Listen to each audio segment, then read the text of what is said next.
Si alguien te... ¿Qué tal amigos? ¿Cómo están? Bienvenidos a Momentos. En esta ocasión me acompaña un escritor que empezó su andadura literaria con la poesía y hoy está cosechando éxitos en la narrativa. Me estoy refiriendo a Enrique Baqué, quien está aquí para hablarnos sobre Los Señores del Fin del Mundo, su segunda novela.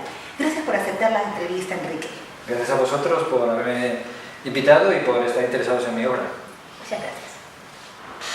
Enrique, tus orígenes se hallan en la poesía, pero tras ganar el premio Pedro Estopiñán dejas de lado este género e incursionas en la novela, dicho sea de paso con gran éxito.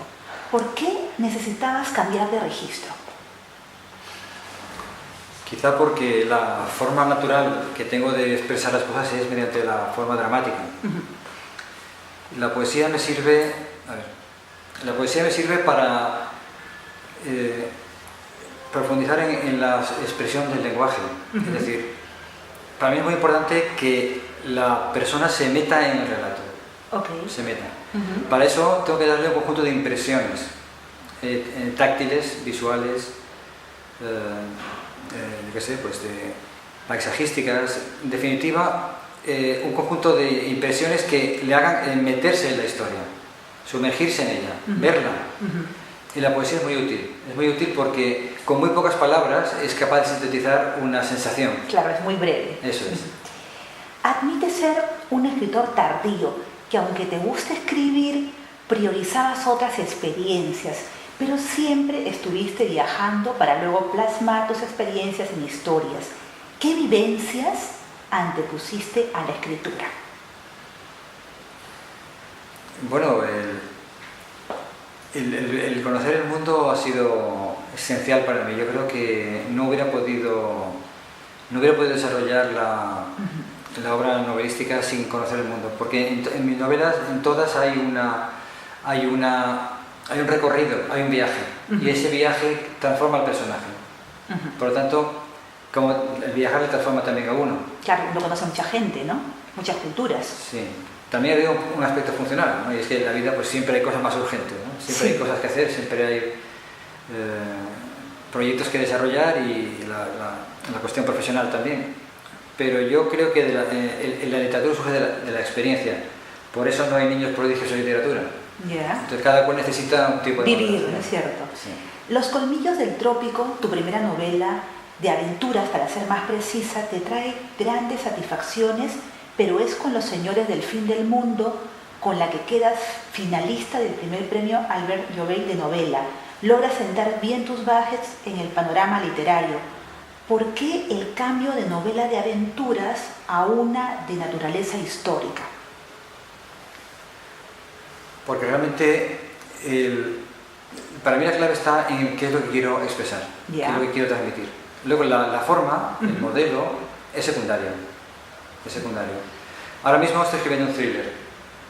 Nada que ver con lo anterior, totalmente. Te gusta romper, te gusta experimentar, ¿no es cierto? Sí. Es que yo creo que cada tema requiere su propio modelo narrativo.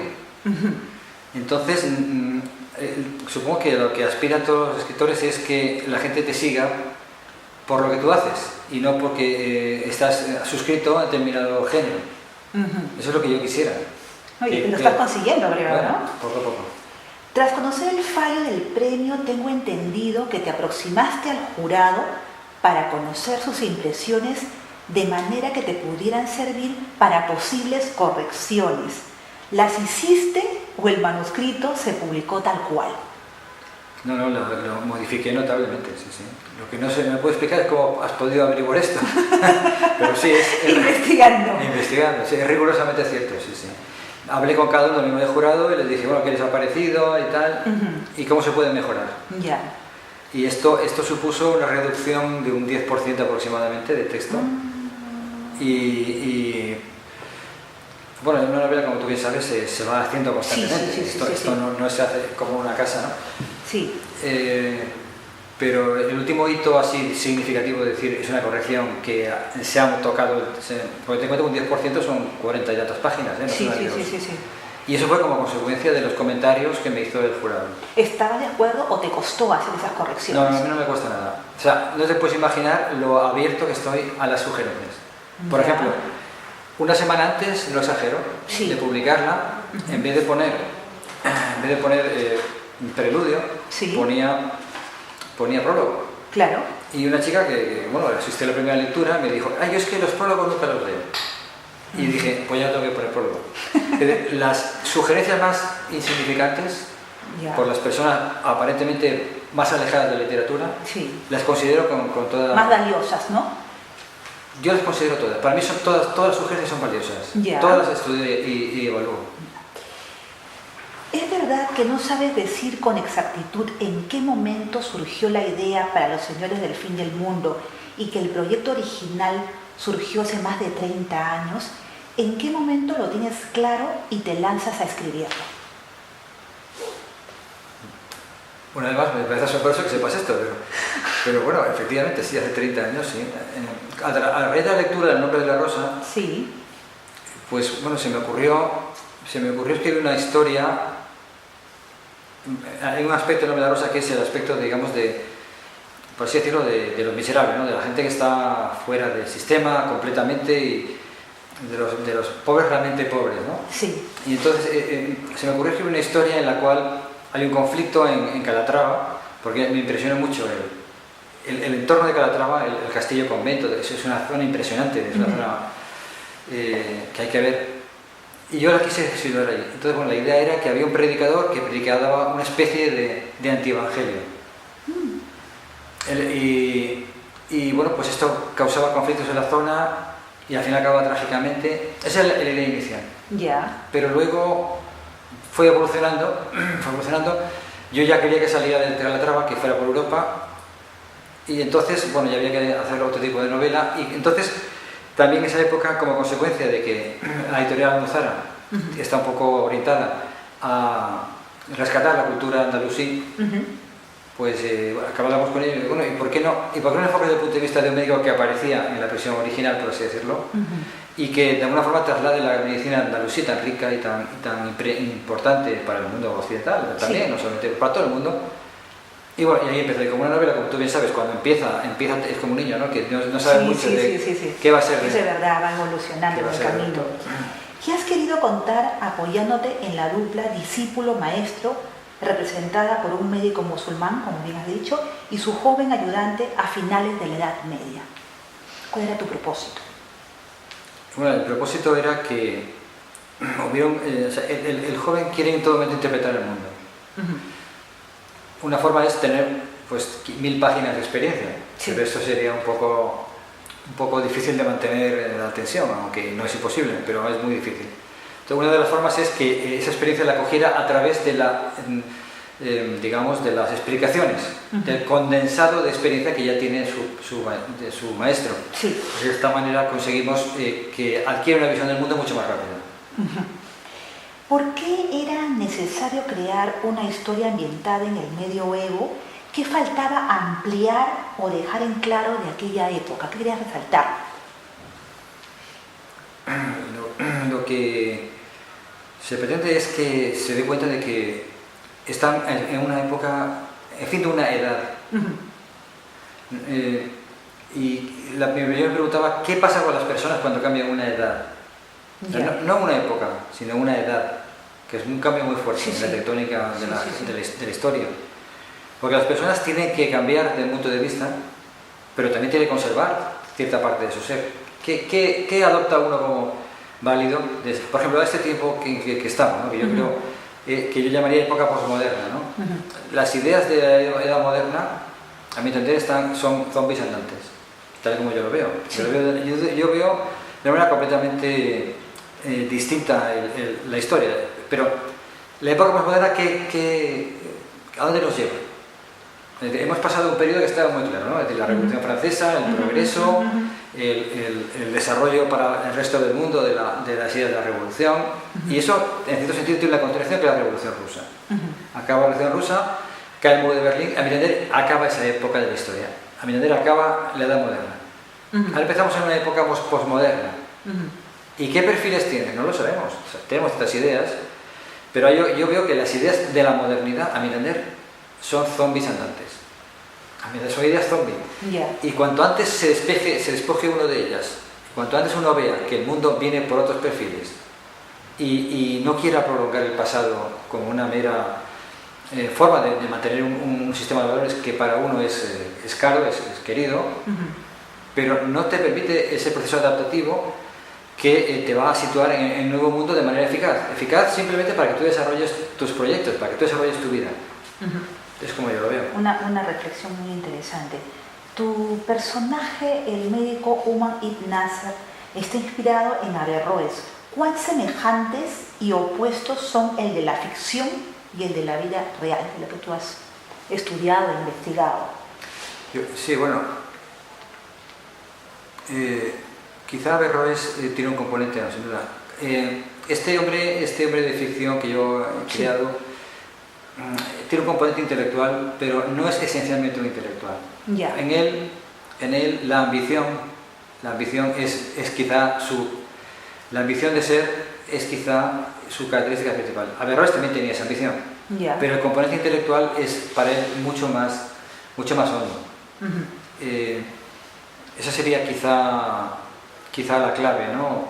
Averroes intenta refutar a los teólogos de su época que estaban rechazando la ciencia, porque decían que la ciencia no es capaz de explicar el mundo y como tal no sirve como modelo de vida. Y Averroes intenta refutarlo, pero no tiene éxito, no lo consigue. Y luego llega además la invasión de los almorávides, que además digamos que con esa invasión se censuran los dos, tanto ese debate teológico se censura, se pierde, y probablemente ahí estemos en un punto de inflexión de la cultura árabe, para mal de ellos. El narrador, que es a la vez personaje, el ayudante Hasid Ibn Hasim, cree haber resuelto su futuro entrando a laborar con el famoso doctor de la familia real nazarí, pero a veces las circunstancias o la vida deciden en contra de nuestros deseos. ¿Suele pasar esto frecuentemente en la vida, ¿no, Enrique? Absolutamente. Nuestros planes se van al tacho. Sí, nuestros planes, decía Schopenhauer una frase muy interesante, decía Schopenhauer que en la vida se puede comparar con una partida de ajedrez en la que uno establezca un plan. Como en la otra parte también tienes otro plan, lo que al final resulta comúnmente es una vaga apariencia del plan que uno había concebido. Y la vida es así. Es verdad. Cuando uno intenta planificar su vida cuando es, pongamos, adolescente, y luego en la vida, con una cierta madurez, ve que su plan es vagamente ha seguido ciertas líneas. Sí. Un borrador. Posees una forma muy particular de montar las tramas de tus historias. Y es que si una cosa te impresiona, la tienes que incorporar e incluso forzando el argumento. ¿No te complicas un poco la vida con este método tan tuyo, Enrique? Es que la idea está en que hay que complicarse la vida. Sí, ¿te gusta complicarte la vida? Es que no queda más remedio. Esa es la técnica que tengo. Yo lo que intento evitar es que me salga. Yo hago una primera redacción, con unas 50 páginas de esta novela, y me quedo muy contento, voy a desarrollarla, y me quedo así en una tarde y digo, acabo de reescribir Sinué el egipcio. Acabo de reeditar Sinué el egipcio. Un médico que tiene un trauma determinado de tipo amoroso, que luego recorre las culturas de su época. Me había salido Sinué el egipcio.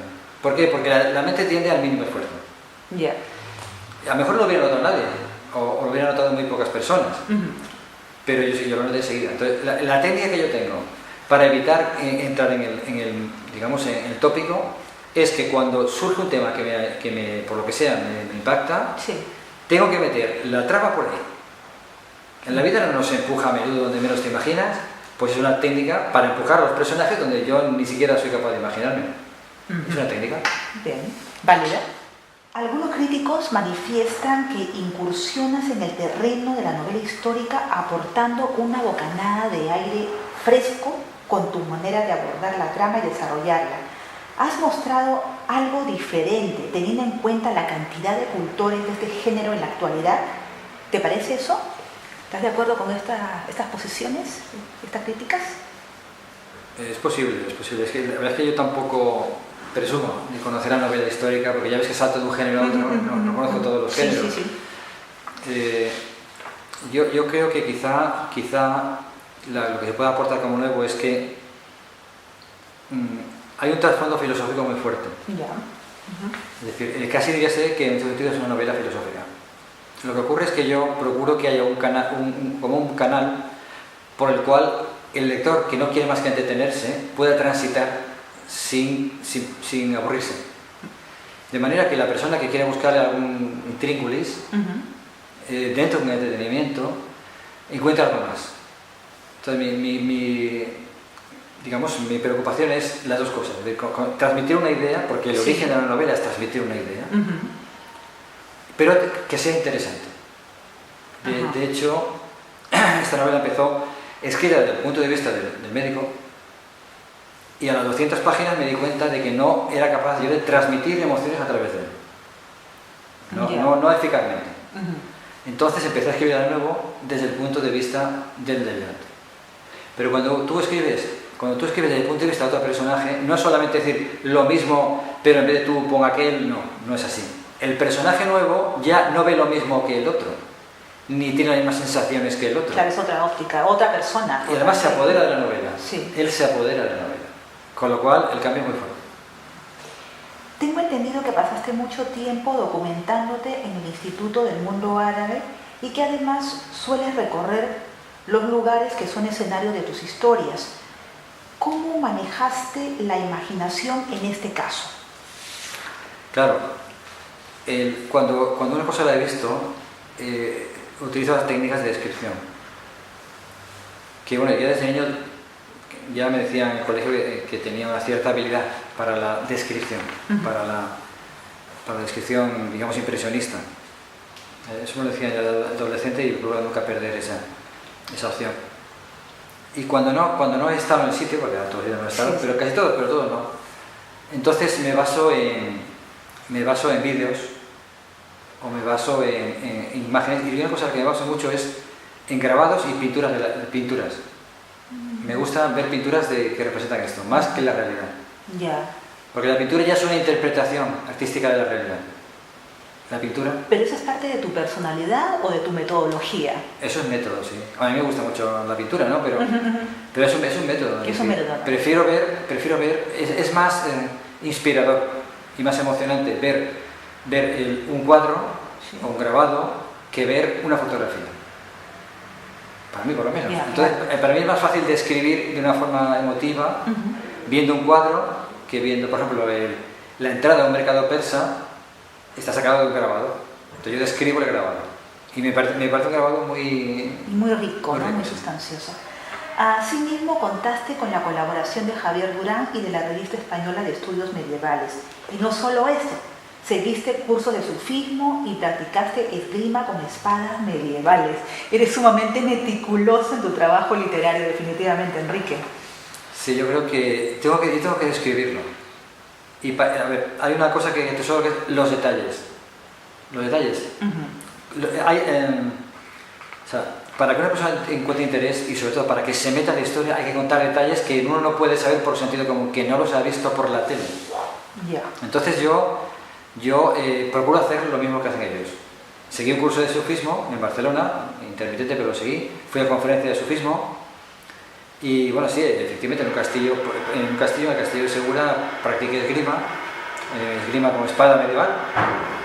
Te das cuenta por qué la empuñadura de la espada medieval es tan ancha, porque en aquella época la gente era baja de estatura, con manos pequeñas por lo tanto, y tenía que cogerlo con las dos manos. Tenía que coger porque son espadas que pesan mucho con respecto a un hombre que a lo mejor pesaba 50 kilos. Aquella época un hombre normal mejor medía unos 50 o menos. Era 1,5 metros, una estatura... Bueno, don Juan de Austria se considera aventajado porque medía unos 60 y algo. Una estatura aventajada. Don Juan de posterior, pero me refiero como ejemplo. Porque ahí en la tumba del Escorial pues se ha hecho unas mediciones, ¿no? Entonces un hombre de 1,5 metros levantar una espada que sea verdaderamente, que tenga un efecto fuerte sobre tu contrincante, requiere cogerlo de manos. Por eso los empuñaduras medievales son tan... Vi varios episodios de armamento, hay vídeos de armamento, y porque yo quería describir la batalla de Olmedo de manera que el lector se metiera dentro. E imagino que no durarían mucho las batallas, o sí, ¿no? Por el peso, me refiero a las condiciones en que... No es que la batalla es, primero que está muy bien descrita en un artículo de la Revista Española de Estudios Medievales, con mucha precisión, y yo lo he cogido. Segunda, que la representé en el comedor de mi casa, la representé en escala. Me refiero desde el punto de vista de la vista de pájaro. Y tercero, que me compré un juego que se llama algo así como Medieval Age of Things, y mediante el cual tú puedes representar una batalla medieval. Y puedes acercarte y ver lo que está pasando. Tú tienes que montar el ejército y distribuirlo. Pero una vez empieza la batalla campal, tú te puedes acercar, porque tú con el ordenador, con la pantalla te puedes acercar. Entonces yo vi un fenómeno que es las colinas de la muerte. Pero lo vi como testigo. Por eso el capítulo segundo se llama Las colinas de la muerte.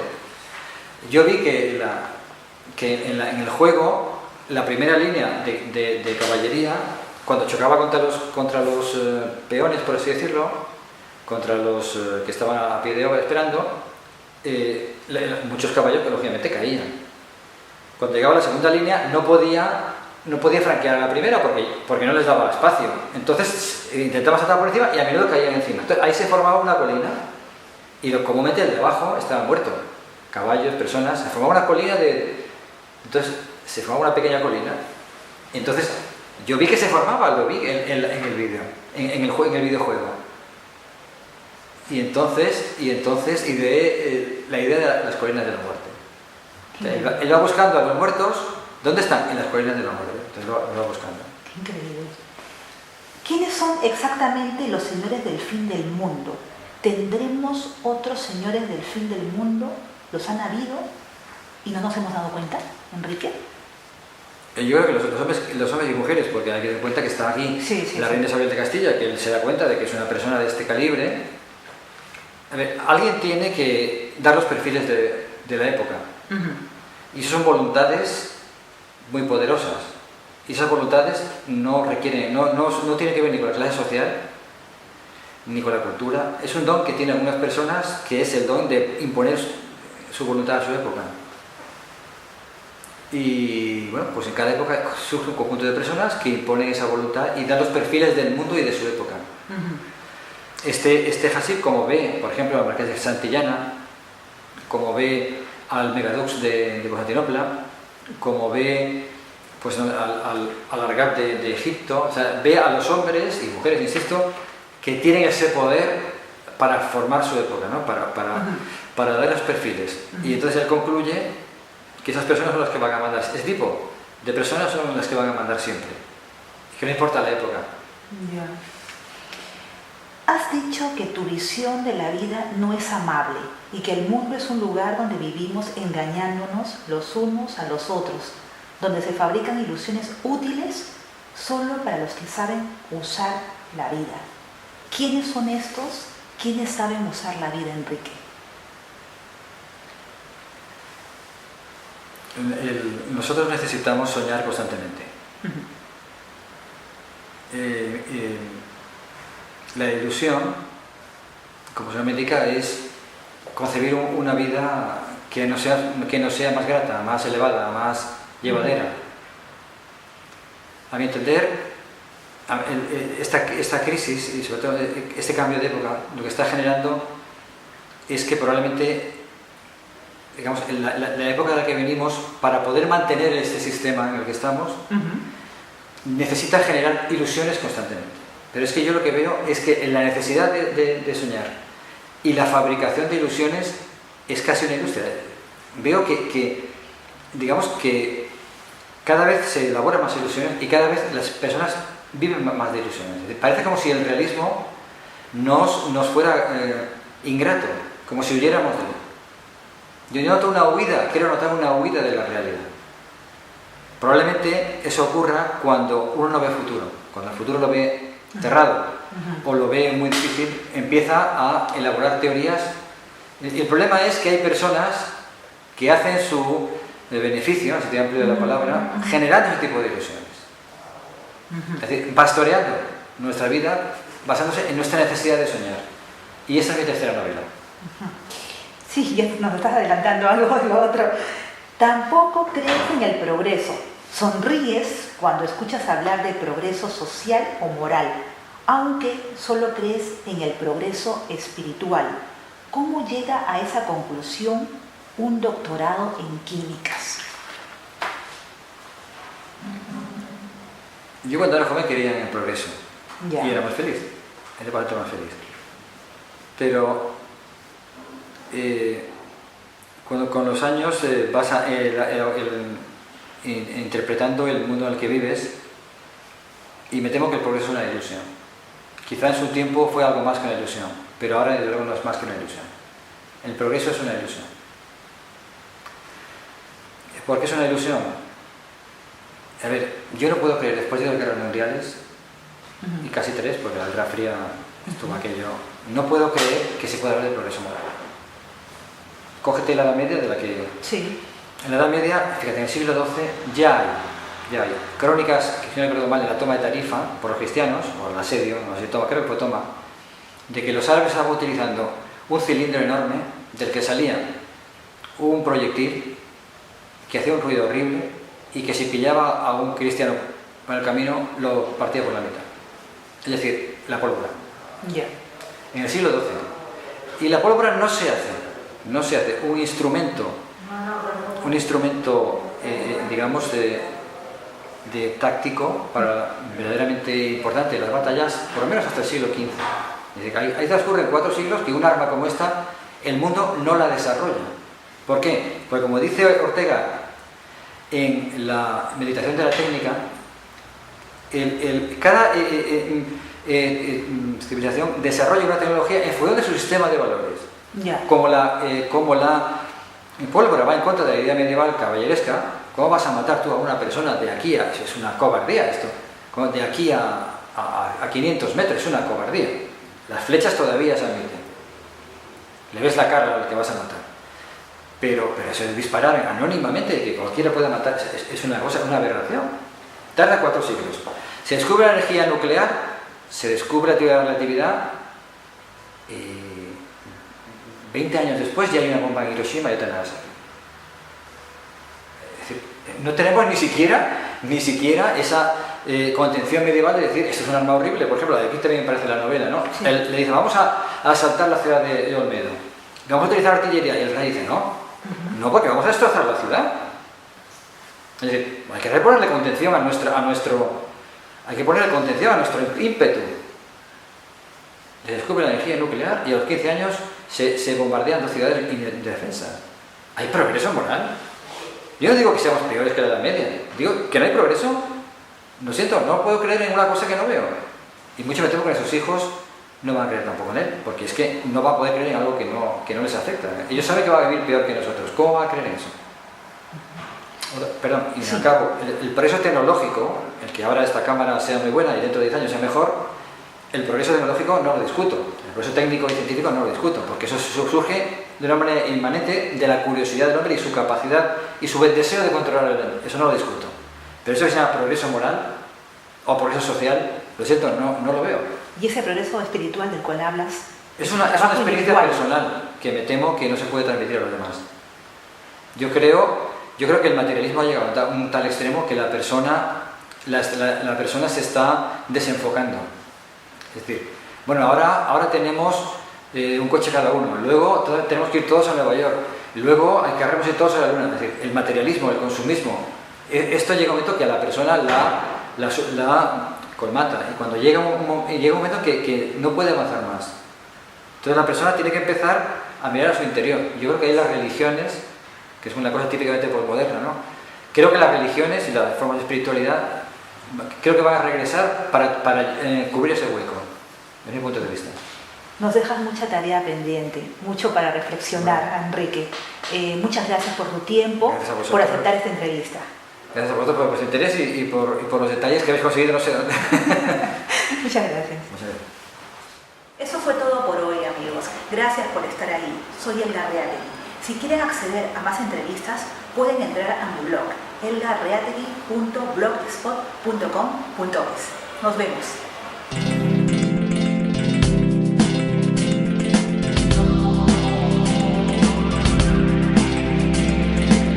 Si alguien te dice que existen verdades eternas, hombres infalibles.